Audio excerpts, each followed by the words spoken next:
आइए अब आगे बढ़ते हैं, लौटते हैं अपनी खास पेशकश मुख्यमंत्री की तरफ, क्योंकि गुजरात में चुनावी गदर पूरी रफ्तार में है और एक तरफ इस चुनावी अग्नि परीक्षा को पास करने के लिए बीजेपी और कांग्रेस पूरा जोर लगा रही है, तो दूसरी तरफ आम आदमी पार्टी भी ताल ठोक रही है।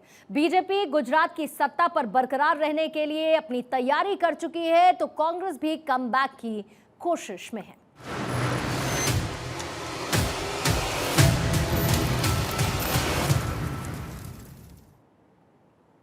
केंद्रीय गृह मंत्री अमित शाह ने गुजरात विधानसभा चुनाव का मोर्चा संभाल लिया है। अमित शाह अपने गृह राज्य का लगातार दौरा भी करते हैं और सबसे बड़ी जीत के लिए प्लानिंग भी कर रहे हैं। 2.5 दशक से क्योंकि बीजेपी का गुजरात पर कब्जा है और एक बार फिर से यहां की सत्ता पर विराजमान होने के लिए केंद्रीय गृह मंत्री ने अपनी रणनीति तैयार कर ली है और उसी रणनीति के तहत एक एक संगठन के व्यक्ति को मोर्चे पर लगा दिया है।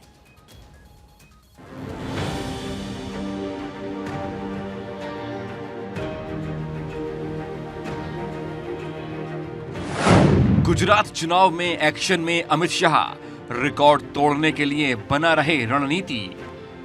बीजेपी के लिए गुजरात अभेद्य गढ़ है।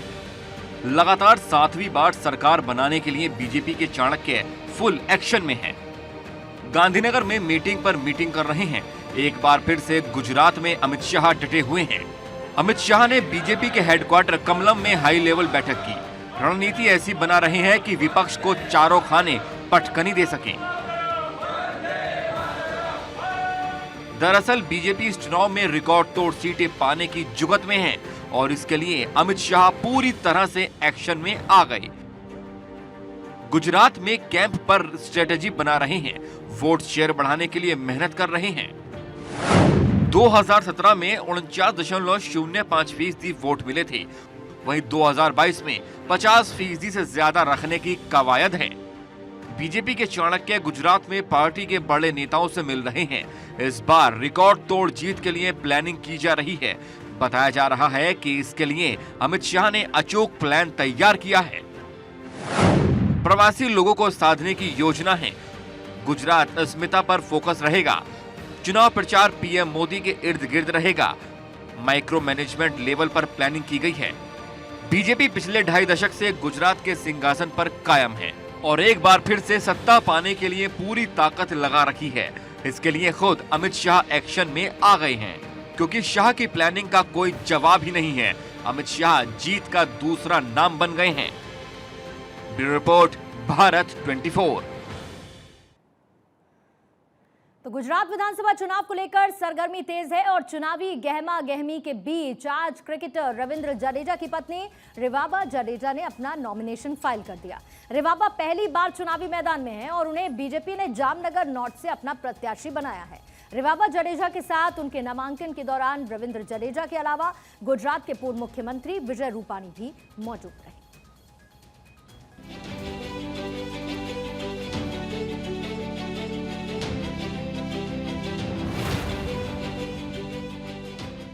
रविंद्र जडेजा की पत्नी की सियासी पारी। जामनगर नॉर्थ से रिवाबा ने किया नामांकन। गुजरात विधानसभा चुनाव की रफ्तार तेज हो गई है। उम्मीदवार नॉमिनेशन करने लगे हैं। चुनाव में टीम इंडिया के ऑलराउंडर रविंद्र जडेजा की पत्नी रिवाबा भी किस्मत आजमा रही है। बीजेपी ने उन्हें जामनगर नॉर्थ से उम्मीदवार बनाया है। सोमवार को रिवाबा ने अपने सैकड़ों समर्थकों के साथ पहुंचकर नामांकन किया।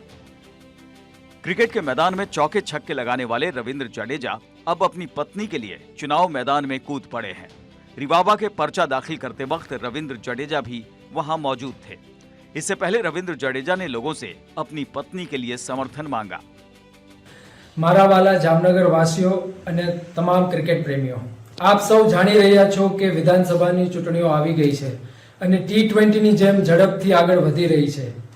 તો મારા પત્ની રીવાબા જાડેજા પર ઉમેદવારીનો કળશ તમારા સૌના ભરોસે ભાજપના નેતાઓએ ઢોળ્યો છે।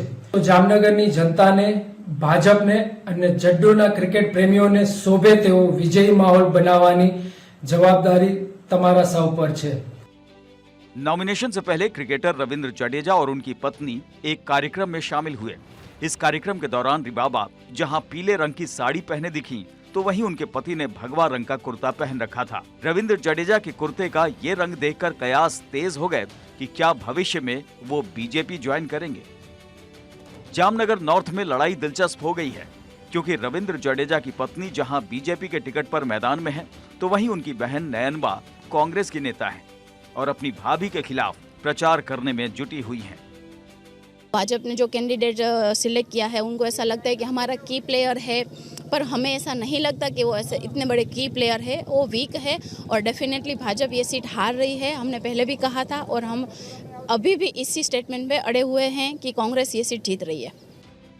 जामनगर नॉर्थ का परिणाम चाहे जो भी हो, मगर मुकाबला दिलचस्प होने की पूरी उम्मीद है और पूरे देश की नजर इस सीट पर रहेगी। Bureau report, Bharat 24।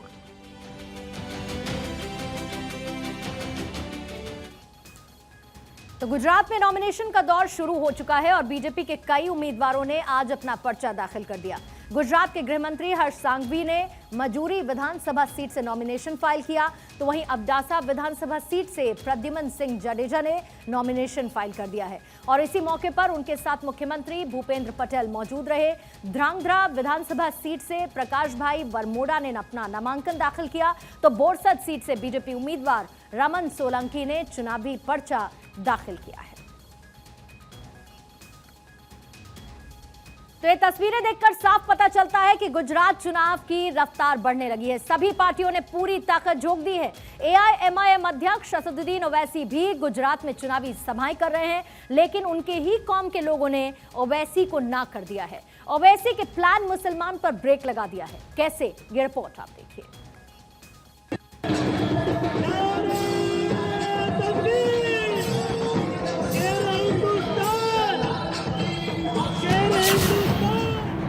गुजरात में ओवैसी को मुसलमानों की ना। और अभी मैंने ओवैसी साहब से आने से 1 मिनट पहले आपसे AIMIM चीफ की रैली में मोदी मोदी।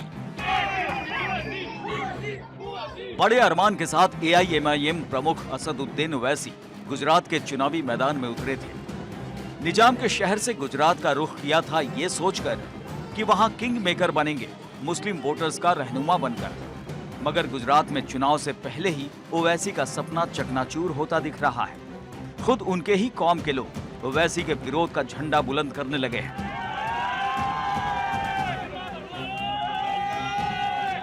गुजरात के चुनाव प्रचार में असदुद्दीन ओवैसी शिद्दत से लगे हुए हैं, लेकिन उनका प्रचार अभियान खुद उन पर ही भारी पड़ रहा है। सूरत में एक जनसभा के दौरान मुस्लिम युवकों ने ही ओवैसी को काले झंडे दिखाकर उनका विरोध किया।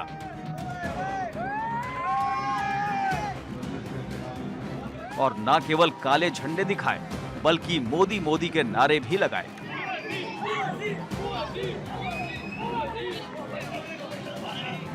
ओवैसी सूरत पूर्वी सीट से अपनी पार्टी के उम्मीदवार के लिए प्रचार करने पहुंचे थे।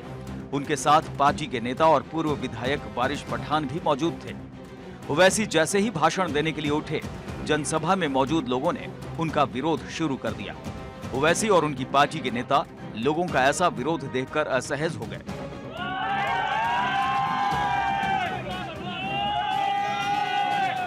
असदुद्दीन ओवैसी एक्स फैक्टर बनने की जुगत में है, कुछ वैसे ही जैसे बिहार विधानसभा चुनाव में बने थे। मगर जिस तरह से गुजरात में उनका विरोध हो रहा है, उससे ओवैसी सकते में है। इससे पहले सूरत के लिंबायत में अपने प्रत्याशी के चुनाव प्रचार के लिए जा रहे ओवैसी ने वंदे भारत ट्रेन पर पथराव होने का दावा किया था। इसे लेकर कुछ तस्वीरें ट्वीट की गई थी। इन तस्वीरों में ट्रेन का शीशा टूटा हुआ दिख रहा था। हालांकि रेलवे ने इन आरोपों को खारिज कर दिया था। गुजरात में अल्पसंख्यक वोट पाने के लिए AIMIM प्रमुख जुटे हुए हैं, लेकिन जिस तरह से ओवैसी का विरोध हो रहा है, वैसे में तो यही लग रहा है कि गुजरात में ओवैसी की दाल गलने वाली नहीं है। Bureau report, Bharat 24।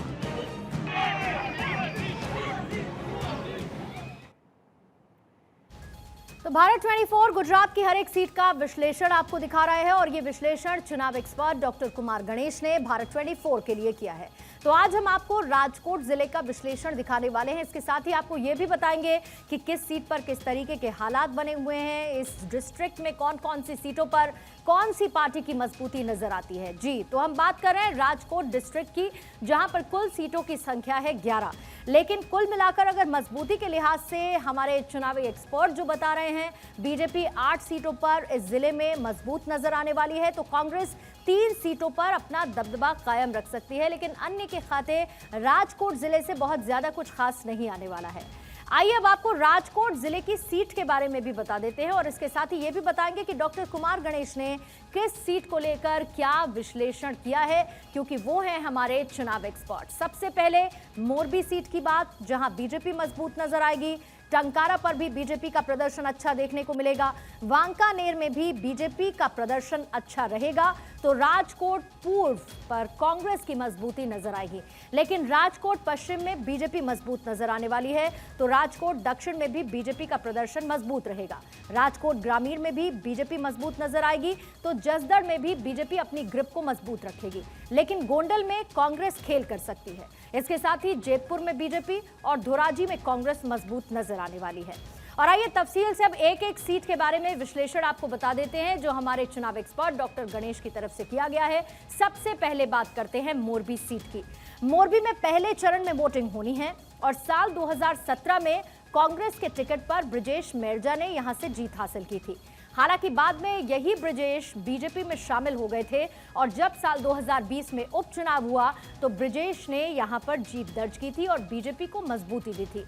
हालांकि इस बार के विधानसभा चुनाव में बीजेपी ने इस बार कांतिलाल शिवलाल अमृतिया को टिकट दिया है। आपको मोरबी हादसा याद होगा, मोरबी हादसे के हीरो कांतिलाल अमृतिया है। जब नदी पर बना हुआ सस्पेंशन पुल टूटा था तो पीड़ितों को बचाने के लिए कांतिलाल अमृतिया नदी में कूद गए थे और उस वक्त कई लोगों की जान उनके द्वारा बचाई गई थी और इसीलिए ये कहा जा रहा है कि कांतिलाल अमृतिया को उनके इस एक्शन का रिवॉर्ड दिया गया है टिकट स्वरूप। अब बात करेंगे टंकारा की, क्योंकि जो टंकारा है वो कपास उत्पादन के लिए विश्व भर में प्रसिद्ध है और इस विधानसभा में पाटीदार समुदाय का दबदबा देखने को मिलता है। आपको भी पता है कि पाटीदार समुदाय को साधने की बीजेपी किस तरीके से कोशिश कर रही है। टंकारा आर्य समाज के संस्थापक स्वामी दयानंद सरस्वती का जन्म स्थान भी है। साल 2017 में कांग्रेस के खाते में ये सीट गई थी और 2017 में कांग्रेस के नेता ललित भाई कगाथरा यहां से निर्वाचित किए थे। बीजेपी ने यहां पर इस बार दुर्लभ जी भाई हरक जी भाई देथरिया को मैदान में उतारा है और उनको एज अ कैंडिडेट यहां जनता के सामने रखा है। अगली सीट जिसका हम विश्लेषण करेंगे वो है वांकानेर सीट, क्योंकि पिछले 15 सालों से वांकानेर कांग्रेस का गढ़ रही है। जाहिर बात है कांग्रेस इसे अपने लिए एक सीट मानती है और इस सीट से मोहम्मद जावेद पीरजादा जीत की हैट्रिक भी लगा चुके हैं।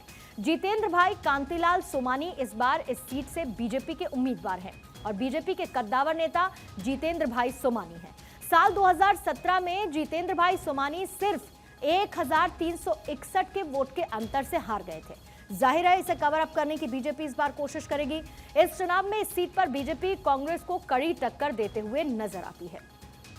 जिस अगली सीट की तस्वीर हम आपको दिखाएंगे वो है राजकोट पूर्व। साल 2017 में बीजेपी ने इस सीट पर जीत हासिल की थी और बीजेपी के नेता अरविंद रैयानी इस सीट से निर्वाचित हुए। इस बार बीजेपी के टिकट पर उदय कुमार प्रभात भाई कानगढ़ मैदान में हैं और कांग्रेस की तरफ से इस बार इंद्रनील राजगुरु को अपना उम्मीदवार बनाया गया है। देखिए, चुनाव से पहले आम आदमी पार्टी में शामिल हुए थे, उसके बाद इन्होंने कांग्रेस में वापसी कर ली और सौराष्ट्र के कद्दावर नेता इंद्रनील राजगुरु हैं। अब जिस अगली सीट की हम बात करेंगे वो है राजकोट पश्चिम की सीट, क्योंकि राजकोट पश्चिम बीजेपी की परंपरागत सीट है। साल 2001 में जब प्रधानमंत्री मोदी गुजरात के सीएम बने थे तो इसी सीट से वो चुने गए थे। साल 2017 में गुजरात के पूर्व सीएम विजय रूपाणी इसी सीट से निर्वाचित हुए थे। विजय रूपाणी ने साल 2022 में चुनाव नहीं लड़ने का ऐलान किया है और इस सीट पर क्योंकि पाटीदार वोटर्स की संख्या सबसे ज्यादा है तो बीजेपी ने इस बार डॉक्टर दर्शिता पारस शाह को मैदान में उतारा है। इस सीट पर कांग्रेस और बीजेपी में कांटे की टक्कर नजर आती है। अगली सीट जिसका हम विश्लेषण करने वाले हैं वो है राजकोट दक्षिण। राजकोट दक्षिण भी बीजेपी का गढ़ हमेशा से रहा है। ये सीट बीजेपी के लिए मजबूत सीट मानी जाती है। पिछले 3 चुनावों से इस सीट पर बीजेपी का कब्जा रहा है। साल 2017 में यहां से बीजेपी के गोविंद भाई पटेल निर्वाचित हुए थे। आपको ये भी बता दें कि नकली गहनों के लिए ये इलाका काफी मशहूर है, राजकोट दक्षिण का, और एशिया का सबसे बड़ा नकली आभूषण का केंद्र है ये इलाका। बीजेपी ने इस बार रमेश भाई, वीरजी भाई टिलारा पर भरोसा जताया है और उन्हें एज अ कैंडिडेट मैदान में उतारा है। अगली जिस सीट का विश्लेषण हम आपको दिखाने वाले हैं वो है राजकोट ग्रामीण। राजकोट ग्रामीण जो है वो अनुसूचित जाति के लिए आरक्षित सीट है। साल 2017 में बीजेपी के खाते में ये रिजर्व्ड सीट गई थी। साल 2017 में बीजेपी के लाखा भाई सगठिया यहां से निर्वाचित हुए थे, लेकिन बीजेपी से इस बार कैंडिडेट बदलते हुए भानुबेन मनोहर भाई बाबरिया को मैदान में उतारा गया है। इस इलाके के जो दलित वोटर्स हैं उनकी बीजेपी की अच्छी पकड़ इन वोटर्स पर है और बीजेपी इन्हीं दलित वोटर्स के जरिए इस सीट पर अपने दावे को मजबूत करने की तैयारी कर रही है। अगली सीट जिसकी तस्वीर हम आपको दिखाने वाले हैं वो है जसदर सीट। साल 2017 में कांग्रेस ने जसदर सीट पर जीत हासिल की थी। बावलिया कुंवरजी भाई मोहन भाई कांग्रेस टिकट पर यहां से निर्वाचित हुए क्योंकि कोली समुदाय के कद्दावर नेता हैं बावलिया।